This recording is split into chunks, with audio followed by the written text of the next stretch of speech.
I'm manifesting that through this video right now. That bitch picked the wrong one. Anxiety picked the wrong bitch. I don't want to be sitting there like, oh shit, I should have done this, I should have done that. Oh my gosh, my life is so over. I'm just out here vibing, hoping my decisions don't fuck my life up. They'll be like, bro, what the fuck? That would be so insane. Because life is not that deep. Genuinely, who cares? Boom, my confidence is back. It's not hard, it's just new. This world is your playground. Just have fun with it. Embarrassment. Every successful person probably looked stupid before they looked impressive. Now, let them fear you instead. Hello, bestie. Welcome back to my channel. Today I'm gonna teach you how to make your anxiety fear you instead. We're not trying to heal your anxiety. We're entering our villain era and we're making your anxiety fear you instead. Let's get started. Kill your anxiety through action. The only way to kill your anxiety is through action. Think about it. Remember your first day of high school? Or the first day at a new job, a new apartment, or any new challenge? Your stomach's in actual knots. You feel like you're gonna throw up and you're just nervous as hell. Why? Because you don't know anything yet. You don't know the system, you don't know where the classrooms are, you don't know the people. It's just a giant void of the unknown, and that screams danger to your brain. Your brain is gaslighting you into thinking that unfamiliar means dangerous. But it's not. And then what happens after a couple of weeks? You start adapting. You find your classrooms, you make friends, you just get used to the vibe. Suddenly you look back and think, oh, it was actually nothing. It wasn't even that hard. And that's the tea, sister. The thing you were absolutely terrified of, turns out it wasn't hard at all. It was just new. Let me tell you a quick story about my first day at the gym because I was literally traumatized. I walked in and it was pure chaos. On one side, you have this massive gym bros screaming and lifting weights like crazy. On the other side, you have this old ladies doing Zumba. And I was standing there like, what the fuck is going on right now? There were so many machines, I didn't even know how to use a single one. The only thing that I knew how to use was a treadmill. So for almost like 2 weeks straight, I only used a treadmill. But once the gym started feeling familiar to me, I was like, okay, I kind of want to try the other equipment. So I started doing my research. I watched YouTube tutorials, I asked friends who lived, and I even asked the trainers. So one by one, I learned how to use all the machines. The more I did it, the more confident I got. And once I actually knew what I was doing, I started enjoying it. Now, gymming is literally part of my lifestyle. I went to the gym this morning too. I used to think, I need some motivation to go to the gym. You know, I have to work out. But now I don't even think about it. It's as automatic as drinking water. You don't go like, oh, I really need to, discipline myself to drink water. No, you just drink water. Same thing. So stop being terrified of the unknown. The more you do it, the less anxious you get. It's not hard, bestie. It's just new. The second you push through that awkward beginner phase and just do the damn thing, your anxiety starts dissolving. Kill your anxiety through action. Next, realizing we're gonna die. One thing that's been helping my anxiety lately is realizing we're gonna die someday. We're all gonna die anyway, right? So why not just try? Like, seriously, who cares? Who cares what people think about you? Who cares what people say about you? We're literally all gonna die. So why don't you just move to other country? Why don't you just go talk to him?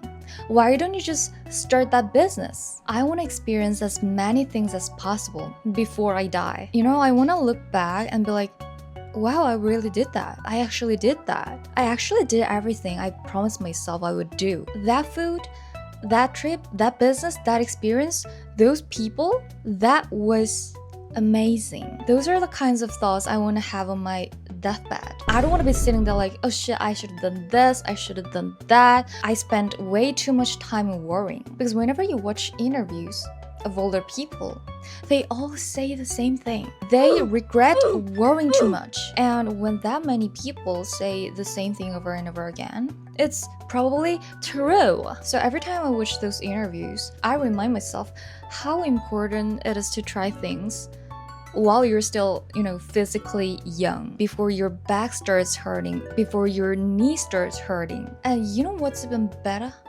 Most people don't care about you. They don't care. Even if you do the dumbest shit ever, even if you make a huge mistake, even if you embarrass yourself, they don't care. People really don't care that much. They'll be like, bro, what the fuck?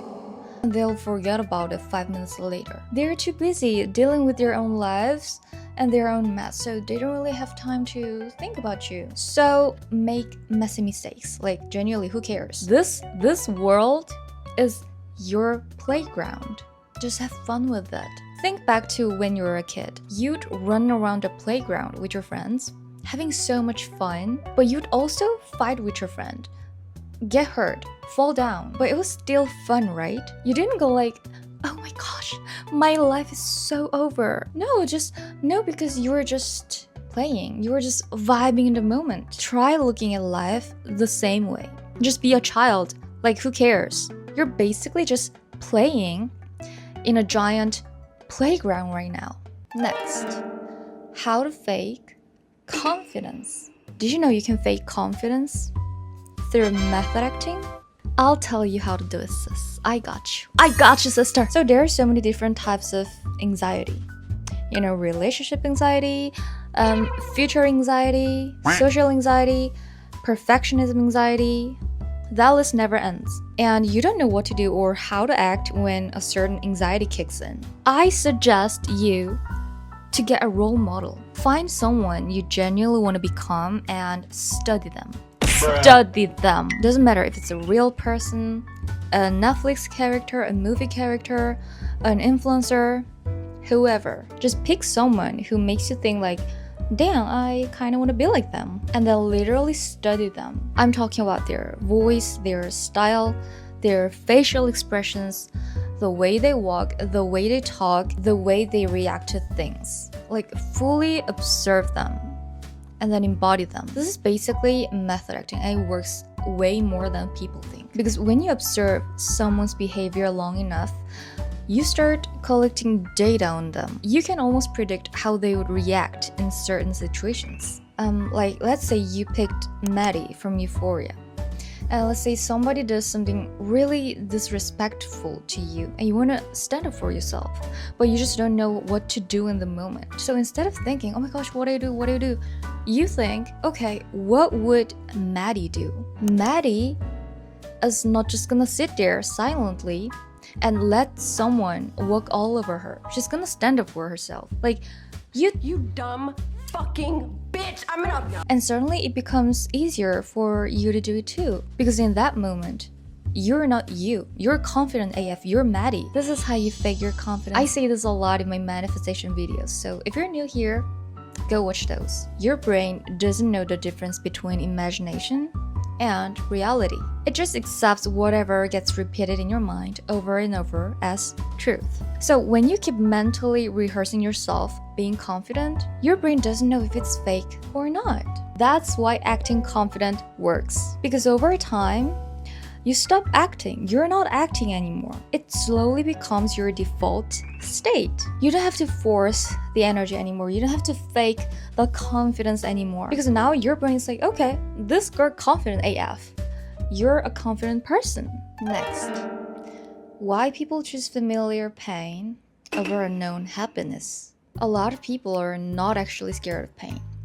They're scared of unfamiliarity. Humans will literally rather stay in a miserable situation they already know than risk stepping into something unknown that could actually make them happier. That's why people stay in toxic relationships for like 5+ years. That's why people stay at jobs they hate. Because familiar pain feels weirdly safe. Your anxiety loves familiar pain. It loves predictability, even if the situation sucks. Because your brain is like, okay, but at least we know this pain already. And the second something new shows up, a new person, a new relationship, a new opportunity, something. No, back the fuck up. Too dangerous. Too dangerous. Even if that thing could literally change your life in a good way, even if that thing could make the situation better. That's why so many people self-sabotage. Not because they want to fail, but because success feels unfamiliar. Watching Netflix while snacking feels way more comfortable than inventing a business model and becoming freaking rich. Wearing a hoodie, putting on your AirPods, and talking to no one feels a lot safer than talking to strangers. Staying in a relationship where you're not even that happy feels way more comfortable than breaking up and starting over. A healthy life feels uncomfortable when your nervous system is addicted to chaos. So you need to normalize unfamiliarity and unpredictability. Accept those things as normal. Your future life is supposed to feel unfamiliar. It's supposed to feel unpredictable. You've never been there before. Again, it's not hard. It's just new. That line genuinely changed my mindset. So from now on, whenever you want to try something new or get out of your comfort zone and your brain starts like beep, beep, beep, beep, beep, beep, you need to be like, shut up. So instead, nothing is hard. It's just new. And then go do the damn thing. You know, I'm always here for you. I'm here to hype you up no matter what you do. As your online big sister, I do my job and you do yours. I hype you up and you go do whatever the hell you want to do. I get anxious sometimes too, so I literally just clap my hands and say, it's not hard. It's just new. Boom. My confidence is back. I'm ready to go all in. If this works, good for me. If it doesn't, good for me too. I don't overthink, I just do it. And I love this version of myself. And I want to spread this energy all over the world. I literally want to build a whole world full of baddies. That would be so insane. You know, just a bunch of confident, hot, sexy, positive people hyping each other up and like chasing their dreams and goals. I'm manifesting that through this video right now. Next, normalizing embarrassment. Okay, in the last chapter, we talked about normalizing unpredictability and unfamiliarity. But there's one more thing you need to normalize. Embarrassment. Because why are you all acting like being embarrassed is the worst thing that could ever happen to a human being? You posted a video and got only 12 likes. Okay, you said something awkward in a conversation. Okay, you waved at someone who wasn't waving at you. Okay, like nobody died, you're still alive. People treat embarrassment like some kind of disease, so they never try. They just stay where everything feels familiar and safe. But failing isn't embarrassing. It just means you actually tried something. Because you can fail at something you didn't even try, right? Every successful, confident person you know had a cringe face, but they didn't care and just kept going. Every hot influencer probably posted some weird content at first, but they didn't care and just kept posting. Every successful person probably looked stupid before they looked impressive. You need to normalize the embarrassing and unpredictable parts because it's just normal. It's just part of our lives. So at this point, I'm normalizing embarrassment. I'm normalizing try things before I feel ready. I'm normalizing being awkward sometimes. I'm normalizing having weird faces sometimes because life is not that deep. I have no idea what I'm doing and I don't even want to know. I'm just out here vibing, hoping my decisions don't fuck my life up. And you know what's funny? The moment you stop treating embarrassment like death, anxiety loses so much power over you. Because now anxiety has nothing left to threaten you with. That bitch picked the wrong one. Anxiety picked the wrong bitch. Now, let them fear you instead. Okay, bestie. I hope you liked today's video. The next video is about how to become the luckiest baddie in the room. How to get the universe on your side, even when life feels messy, even when the situation sucks. So if you want to become the luckiest, hottest version of yourself, make sure to subscribe and turn on the notifications so you can catch my videos before everyone else and become a baddie faster than the rest of society. I'll see you in my next video. Tschüss, tschüss.